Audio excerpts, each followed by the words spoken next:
Alright, so this is the last E3 presser coverage video I am going to be making. Um, I'll do one more after this to cover pretty much all of E3, give my overall thoughts for how everything went. Probably do that Thursday, Friday night, maybe Saturday night. We'll see. Anyway, so this one I'm going to cover the Square Enix press conference and the Nintendo Direct slash press conference. So let's go ahead and get started. We'll jump right in on Square Enix and Square Enix's big gameplay reveal on the Final Fantasy VII Remake. So Square had a lot to show on the remake. They had kind of announced like the first bit of it during Sony's little version of Direct. I forget what they call that. Play now, play live, play something. I missed the first one, so I forget what it's called. Um, so for one thing, to start, I really hope they don't go with a final release title as Final Fantasy VII Remake. That's a dumb name. That's kind of a silly, dumb name. I really hope they do better than the Final Fantasy VII Remake. Come on, guys, get original. The launch window is surprisingly soon. It is going to be March 2020. That launch window is looking really tight. People might want to rethink those release dates. So let's kind of like actually just get into the trailer itself and what it had to show after I failed to score this goal. Meh, close enough. Anyway, so to start with, I really like what they did with combat. One of the biggest issues I figured was going to come up with this game is that it was going to be pure JRPG purists versus people who just love Final Fantasy VII. That this game was essentially going to be almost a one-to-one remake of Final Fantasy VII, which would have been miserable, in my opinion. That would not made for a good game. So they revamped combat a lot. They're basically mixing a lot of what they did with all of the other more recent Final Fantasy games. So it's kind of a mix between your more actionist RPG a la Kingdom Hearts more than the more traditional JRPG. But what they've changed is now with the ATB gauge, like you still have the ATB gauge while you're still kind of just attacking and jamming your action RPG smash things in face button. But when the ATB is full, now you can do a action of some kind. So you still have the ATB turn gauge, while at the same time it's more action oriented. You get the run, jam your face in, and press that square button as fast as you can. I thought it would be pretty hard for them to come up with a way to satisfy the JRPG purist in everybody and the more traditional fans who just want to play a Final Fantasy VII Remake. But they were pretty good on that, I think. I'm actually kind of impressed. To kind of get into more of the release details of the game. So this first game, we've already straight up known that it was going to be a multi-release series. So this first game wasn't going to be all the Final Fantasy VII, and they were going to release more games that cover more parts of the story. One thing that's confirmed is that we don't even know how many parts they are because Square Enix isn't even sure how many parts they're going to be. I figured there was going to be 3, essentially one for each disc that we had in Final Fantasy VII. They seem to think that's straight up in the air. And part of that is because the amount of content that they're putting in it's not going to be like straight one-to-one version of the game. There's a lot more content that it appears is going to be put into the game. Like, most people just forget the rest of the members of Avalanche in Final Fantasy VII. they seem to play a pretty important role in this first game. They're going to be there. You're going to do things with them. Stuff's happening with them in this game. Uh, the nice thing is most of the Midgard story is probably the high point of the game. It's an interesting locale. There's a lot going on. I thought that section was pretty linear in that it controlled the story and what was happening very well. So there's a lot of space there to tell more stories within the Midgard section. So, and along that way, considering how much content is going to be there, apparently this is going to take place across 2 Blu-ray discs, which blows my mind. I don't think any game has actually taken more than 1 Blu-ray disc. There have been games that I think didn't get everything on the first Blu-ray disc and had you had to install extras. I remember this happened with Metal Gear Solid 4.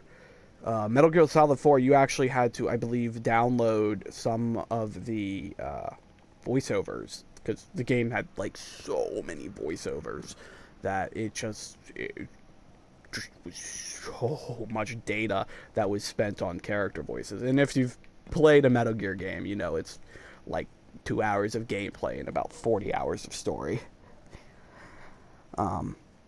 So that pretty much, I think, covers most of what's going on with Final Fantasy VII Remake. I think Square's taken 100% the right approach. They've essentially taken the Kingdom Hearts system, thrown in their new ATB system. It's going to be amazing. The one thing I do hope is that we're not like super strict on sticking to the original Final Fantasy VII story. We can consider this kind of a replacement to the Final Fantasy VII canon, per se, and move on to tell some new and unique stories within a lot of the characters in the universe of Final Fantasy VII. Kudos Square Enix, this could have easily been screwed up. They could have easily messed all of this up and had it been terrible. But I think they're on the right path. And good luck, because that March launch window is insane. So let's move on to some of the other announcements. Final Fantasy Crystal Chronicles is getting its 50,000th remaster, and this time it's going on Android and iOS, where it's probably going to be pretty enjoyable to play and have absolutely no new content from the previous versions. And I haven't played this game since I was in middle high school, and have played pretty much all of it, and have no need to play it again. I don't know why they don't want to make an actually interesting new Final Fantasy Crystal Chronicles. I think it would actually play great in the games as a service model. But that doesn't seem to be what they want to do. They just want to remake it half a dozen times. Showed off some new Kingdom Hearts DLC coming out in the winter. Apparently there's no voice acting in it yet.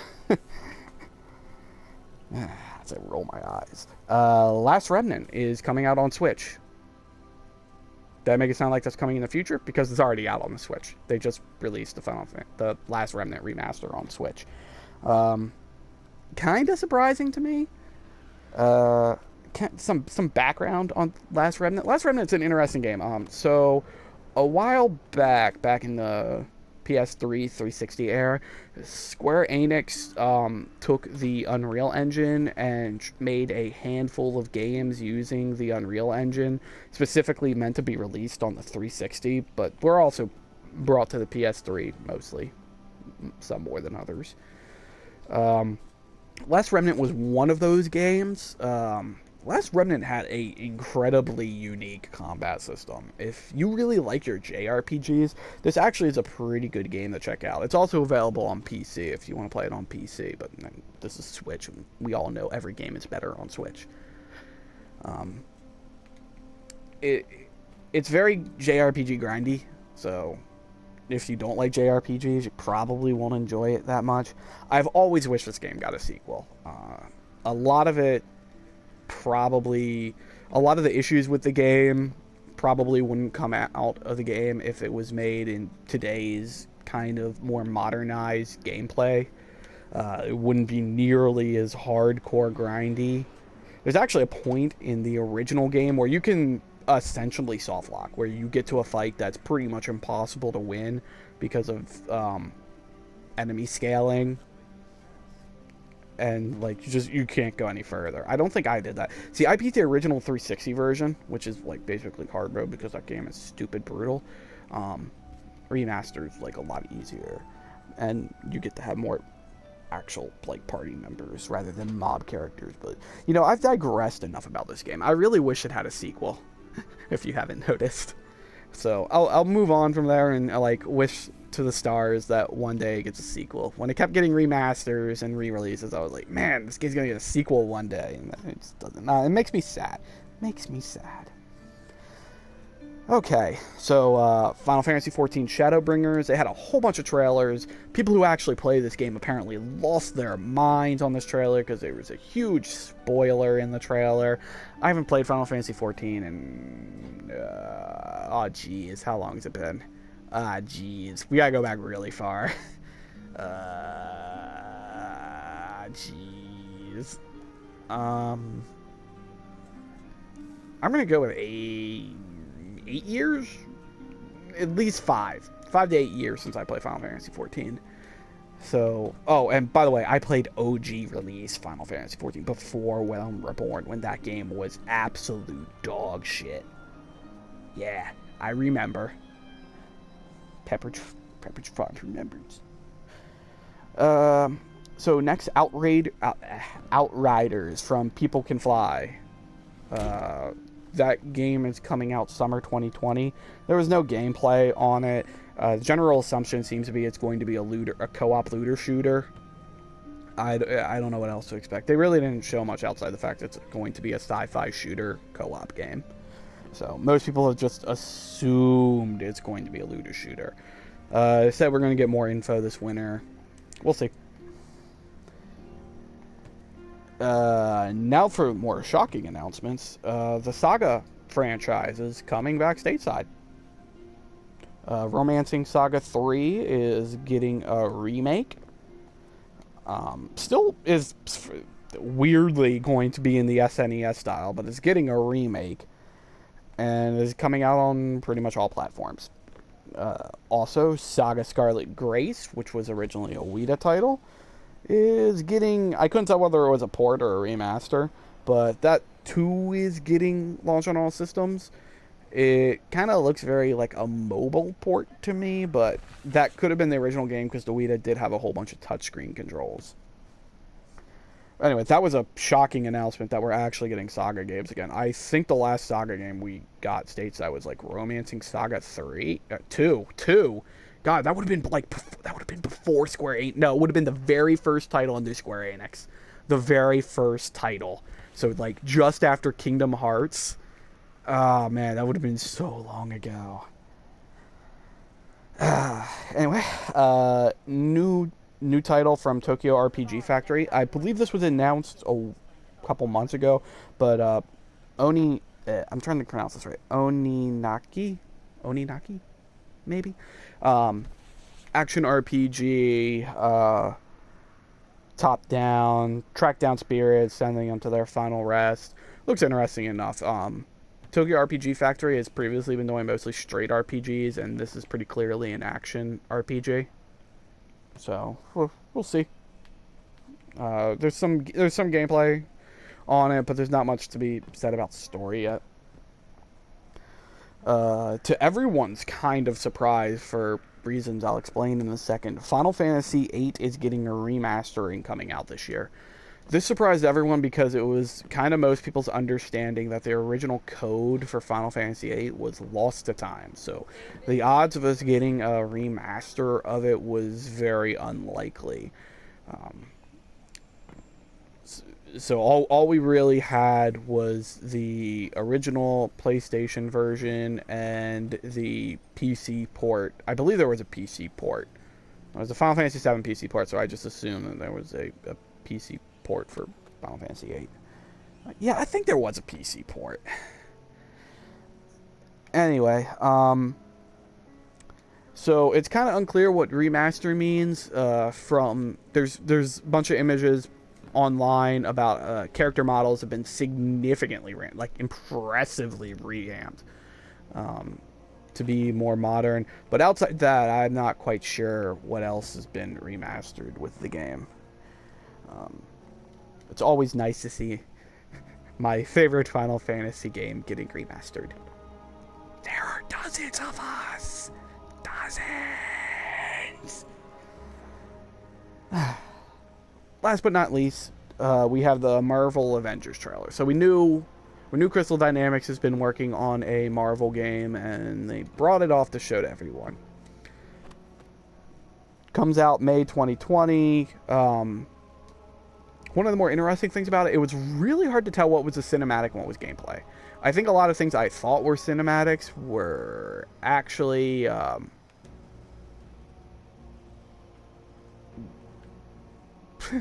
were actually gameplay. So yeah, there's that. It seems there's a lot of interest in this at telling a new Marvel story. So from what I've seen, it looks like Crystal Dynamics has been given a lot of ground to do what they want with the Marvel license. That's a really good thing, in my opinion. I'm quite pleased with that. So it's gonna the other thing that they didn't really say but is being talked a lot about is that this game is going to be 100% all in on the games as a service model. Now it's unclear what exactly that means, because they made it well known that a lot of this game was going to be like free DLC, post-release updates, that we were going to get a lot of content after release on this game. And everyone was like, does that mean games as service? And it seemed like a lot of the people on site were like nodding, yeah, games as service, but Square didn't really want to say. So we're gonna have to see what direction that goes. I'm probably not gonna get the game, just FYI. I tend not to get all hyped up about third-party franchises for big franchises for games that are coming from somewhere else. So that was all of the Square Enix press conference. So overall thoughts, it was a good press conference. The Marvel game looked good. Final Fantasy VII Remake looked spectacular. They had plenty of announcements to surprise me with the Final Fantasy VIII remaster and the release of the Saga games stateside. The new titles they announced, Okanaki, looked good. Outriders, I guess, looked good if we one day see gameplay on it, I guess. So they had their big games, and those were home runs. They had their mystery box titles that no one expected, and they had their plenty of singles from their new releases. So this was actually a great press conference. Only downside, Babylon's Fall went MIA, which, if you're noticing a theme, anytime a game gets hyped up big at a press conference and then goes MIA for a year, usually not a good thing. So I'm not quite sure what's going on with that game. It is a Platinum game, as I recall, so it's quite possible that Platinum's just too busy working on other titles, which is no surprise. They do have a lot of titles they're working on. So that's all for the Square Enix press conference. It was good. They deserve major props for the quality of their press conference this year, especially considering how poor the last one was. So I'm going to move on to day 3 and go over the Nintendo press conference. So they started off by showing new characters for Smash. The hero from Dragon Quest is going to be in the game. From what it looks like, at first it kind of seemed like they were putting like all of the Dragon Quest heroes, but I think those are just going to be different skins. So we're just going to get all the Dragon Quest heroes, but each as a different skin of a single character for Smash Ultimate. Yay! It was leaked a while ago that most likely the original hero from Dragon Quest was going to be in, that Erdrick might be in, that we were getting a hero from Dragon Quest series. So having that confirmed, it looks like it plays interestingly. You actually can open up a menu of abilities during game. It seems like it kind of works like the Minato, where it has a list of abilities and you just pick one and boom, spell happens. Sounded good. It's also the game can always use more sorties. Smash can always have more sorties, because we all know the best sortie in the game is Wolf. Troll. Also, another Smash character. Oh yeah, and the Dragon Quest hero is coming out this summer at some point. So this is their second DLC character, not counting the Bonner Plant. So the third DLC character they're adding is Banjo-Kazooie. Probably the most leaked and rumor-mongered character for the whole series. That character is coming in the fall. Has a bunch of abilities from the original Banjo-Kazooie game. Microsoft went out of their way to say, yo, this really wasn't a problem working with Nintendo to get this. So it's nice when everyone works together to make good things happen for players. Yay! So, after they showcased the Dragon Quest character being put into the game, they announced Dragon Quest IX's remaster is coming out. That's correct. Something that I believe was spoiled in Japan already. I don't know if this game is coming out on PS4, but it is definitely coming out on Switch with a whole bunch of new content. They're included. It's going to have that 3DS 2D mode, so you can switch between playing the game in the 3D, or I don't know what they're calling it, like the retro mode. I just call it the 2D mode, where it's just top down, old school Dragon Quest gameplay.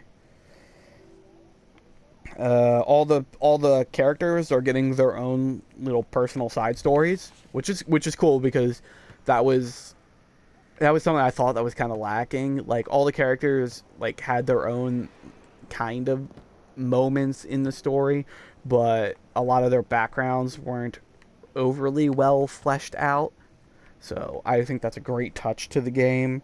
It's adding Japanese voice acting, and most importantly, this is key. This is key, guys. We're getting new waifu options. For those of you who have beaten Dragon Quest XI, there was only one waifu. Now we get a bunch of waifus. All aboard Team Jade. Just saying. Just saying. So the next title they showed was Luigi's Mansion 3. Yay. We should all be happy we're getting Luigi's Mansion 3. It's going to be a fun game. There's a bunch of gameplay on it after the press conference. Nintendo Treehouse did a 30-minute showcase with the game. If you want to know more, you can probably watch it there and be really happy, because it's good old Luigi's Mansion. Luigi walking around going, Mario, and being scared out of his mind. Game's also gonna have multiplayer, co-op multiplayer. Have a ball, guys. It'll be a pretty fun game. Showed more of Legend of Zelda: Link's Awakening remaster. That is coming out in September. I figured that wasn't coming out till the end of the year. That's coming out in September. They, like Luigi's Mansion, they did a pretty lengthy showcase of it at Nintendo Treehouse. You can watch that if you are interested. The big new highlight of it was they showcased a new custom dungeon tool.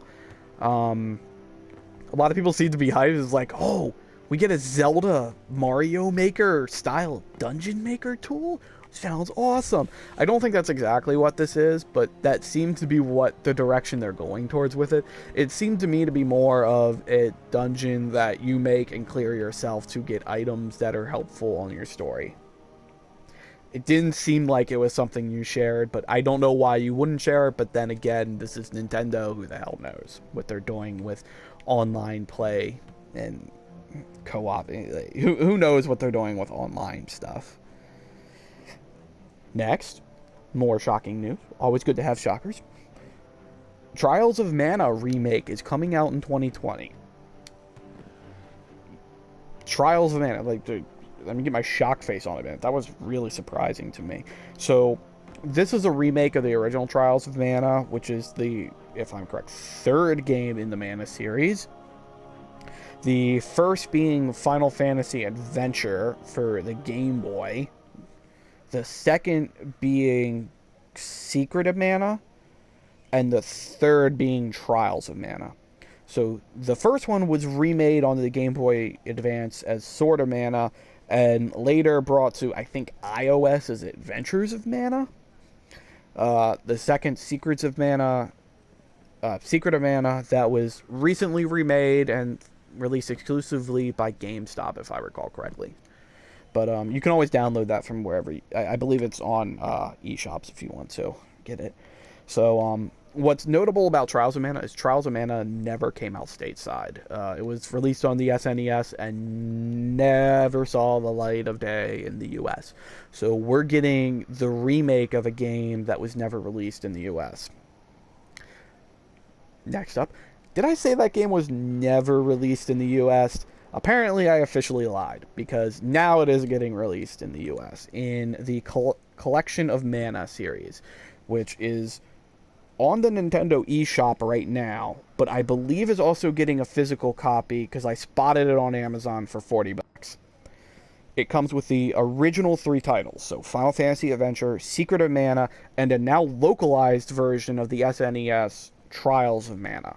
So, for the first time in English, you can play Trials of Mana. I'm shocked that they spent the time to localize this. That's legitimately shocking to me. Yeah, that's out on Nintendo eShop right now, and I believe is getting a physical release. So, have fun. Next, some new amiibos for people who love their amiibo collections. The Link's Awakening Link, Squirtle, Ivysaur, and Solid Snake are coming out in September. In November, we're getting Incineroar, Chrom, and Simon Belmont. In 2020, we're getting Dark Samus and Richter. Out of all of those, I'll probably just get Richter. Next, the leaked announcement. The Witcher 3, the Witcher 3 Complete Edition, make sure I get that correct, is coming out this year. A lot of people who have seen the video have been complaining that the graphics quality of this port is not very good. I'm going to go out and say, duh, it's The Witcher 3, and duh, it is the Nintendo Switch, so it is a portable game now. So, would you rather have high-end graphics or the portability? Because I don't know a lot of other ways to play The Witcher 3 on a portable console. So, Witcher 3 is the new Skyrim. If you haven't had a chance to play Witcher, and you want to play Witcher, but you're not concerned with hardcore high-end graphics, this is probably a fun way to play it. Next up, they have a new trailer for Fire Emblem Three Houses. I'm not going to talk about this that much because there was a major spoiler in the trailer. So for those who don't know, there was a leak about a month back, I think. And someone published a whole bunch of information on Fire Emblem Three Houses that they really should have been pushing in. Their Reddit account got deleted very quickly, but a lot of the information still hung around. Anyway, this video essentially confirms a lot of those leaks that person made, and I'm not going to talk about them because, like, for some reason they decided to put serious story spoilers in this video that I'm pretty sure we're not supposed to know about. But, yeah, that comes out in, I believe, July. So, yeah, I'm gonna get it. I'm gonna play it. I'm gonna enjoy it. Next up, No More Heroes 3 announced for April 2020 in the absurdly packed window that is early spring 2020. No gameplay on that, so not much to say. New gameplay trailer on Daemon vs. Machina.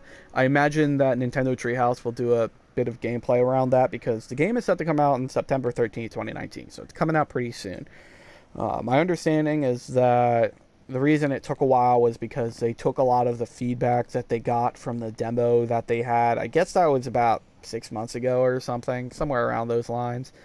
There was a bunch of feedback they got back from that, and they changed a bunch of things about the game, and I'm going to be honest, it looks a lot better now. I thought it looked too mechanical and that the story probably wasn't going to be that enjoyable, that the gameplay wasn't going to be that enjoyable. Just from that trailer, it already looked a lot better to me. So I might get it. I'm going to have to watch a few more gameplay trailers on it before I make my decision. Next, surprise shock announcement. Panzer Dragoon remake is coming to Switch. People happy. There seems to be a lot of hope that if this goes well, we could get a remaster of Panzer Dragoon Saga, which is what people really want.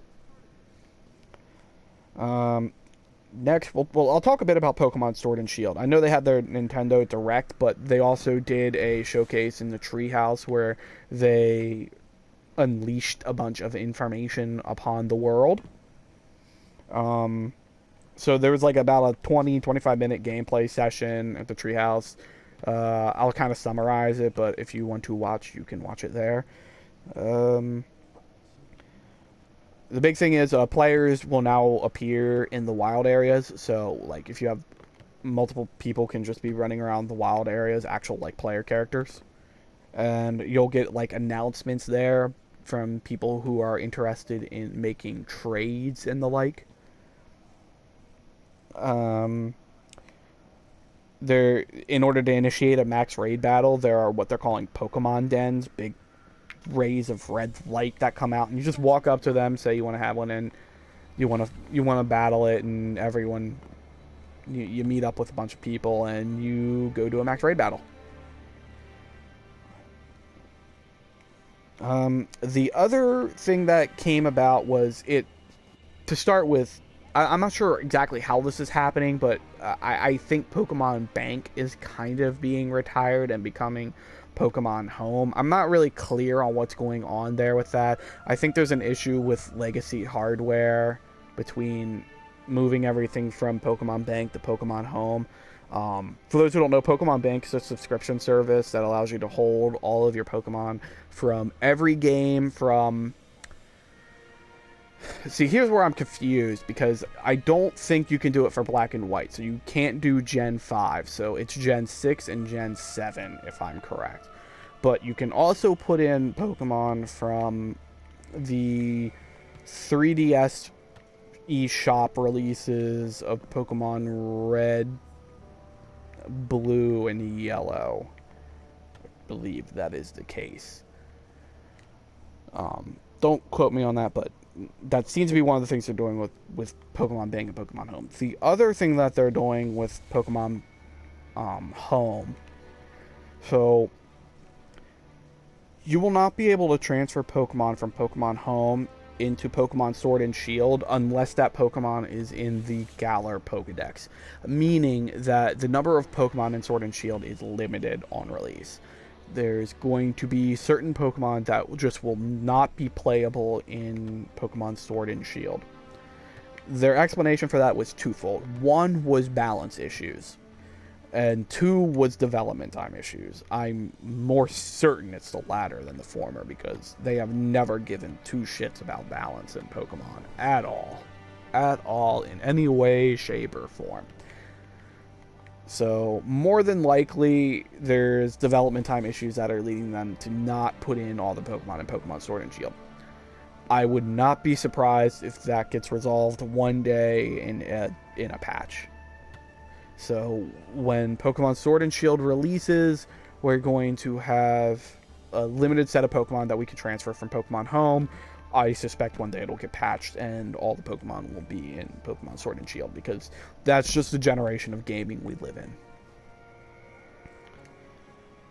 Next, new trailer for Astral Chain. Game looks impressive. It seriously does. Great action. Actually, great unique action. Their chain system looks really cool to me, and that in what it offers players to do. More shockingly, game comes out at the end of August. Now, this game was announced like 4 months ago, and is coming out in August. I mean, I'm kind of in shock. Like, that's a super fast... I don't know how long they've been working on this game, but that's a really fast turnaround on a game to be announced and released in like a period of 6 months. So, I'm probably going to pick it up just because of how cool the game looks. Next title, Cadence of Hyrule, the Crypt of the Necromancer Zelda spin-off. That got a release date. It is coming out, let me look down my paper, June 13th. Holy shit, that's Thursday. So we went from having not a release date to this to it's coming out on Thursday. That's cool. Next game, Animal Crossing. So, Animal Crossing, the new Animal Crossing game was announced a while back. We haven't heard anything on it in a while. It was supposed to come out at some point this year. It's been delayed to the utterly stacked and absurd March 20th, 2020 window. I'm just groaning out of how absurd that launch window is for titles. The game is called Animal Crossing New Horizons. You get a getaway trip to a special island, and you're essentially making a town out of it. Classic Animal Crossing. You start with a tent. You're gonna build up from there.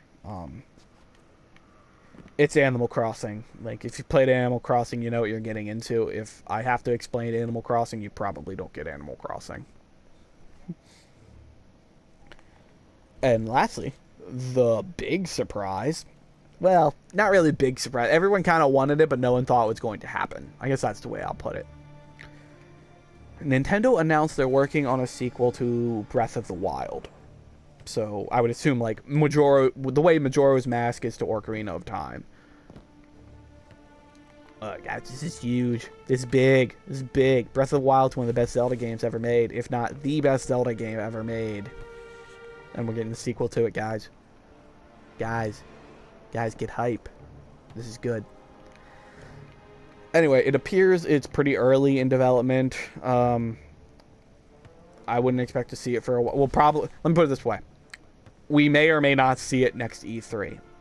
Either because it's still too early in development to actually show anything, or because we might finally be at a point of development where we have a gameplay trailer.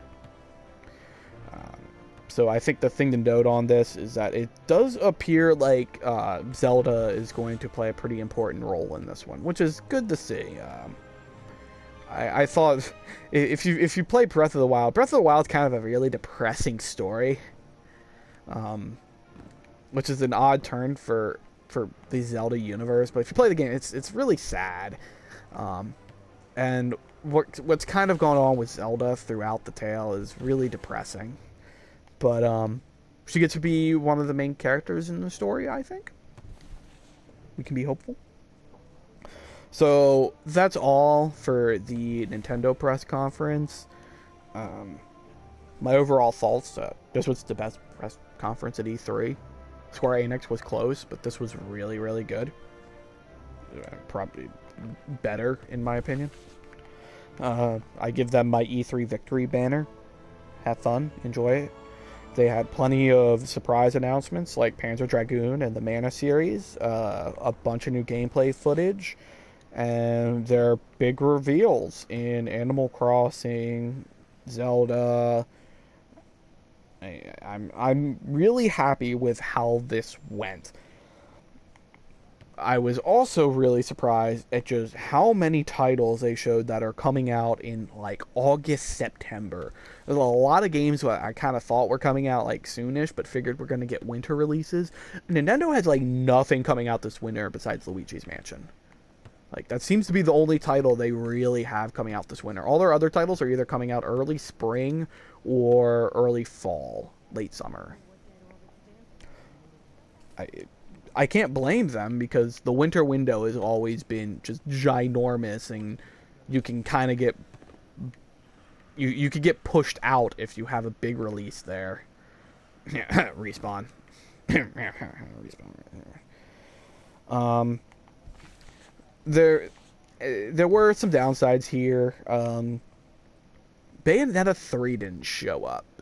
Again, this could be because, as I said earlier, Platinum Games seems to have a lot on their plates, but they weren't here. Like Bayonetta 3 just was not there. That was a tad surprising.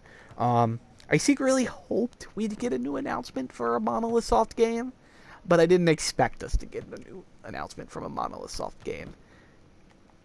Maybe next E3 we get a new Monolith Soft game? Because the world needs more Monolith Soft games, and more people need to play them, because Monolith Soft games are awesome.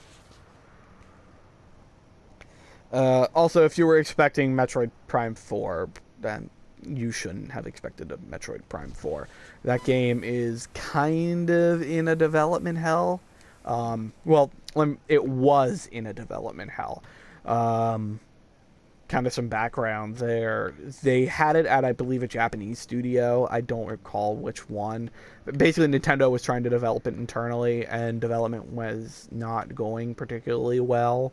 So they ended up moving it over to Retro, the original makers of the Metroid Prime franchise, and they just started working on it like late last year. And that's where we stand on Nintendo. That's all the press conferences for E3. I know I said I might talk about the surprise NIS America announcement, but they were just doing a gameplay on a new game that they announced this morning, which is Disgaea 4 remaster. Since NIS is prone to release because NIS is dirt poor right now. I could explain that some other time, but NIS is kind of in some economic issues, particularly their Japanese studio. I don't know how their NA studio is doing, but their Japanese studio is in some financial hurt. The more releases that they have, the happier I imagine they'll be. But that's it for E3 press conferences. I'll probably do one more of these videos. I'm thinking it'll either be Thursday or Friday, maybe Saturday, once all of the E3 announcements have kind of settled down and I've had some time to think of about everything. So, for now, I'm going to be stuck in this really odd position, and I'll see you all around. Peace.